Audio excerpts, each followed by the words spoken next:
Hello, magandang umaga. Nandito na naman ang inyong lingkod, si Sassy. Sasabi ko lang today, dapat may tamang oras para sa trabaho, pamilya at sa sarili. Ayan ang tatlo kong pinakamamahal na anak nakasakay na sa car ni ate. At tayo naman, ihahatid natin si Cassie.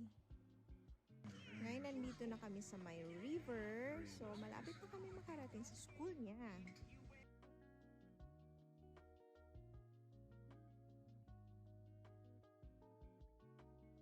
Kulay dilaw na ang mga kulay ng mga dahon ngayon dahil malapit na ang winter. Ayan, nandito na ako sa office, mga sassy girl.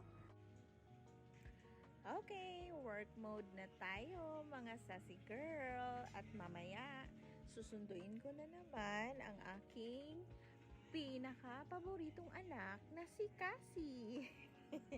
Tatlo ko namang paboritong anak ay susunduin ni ate. Bye for now, mga sassy girl. Enjoy watching!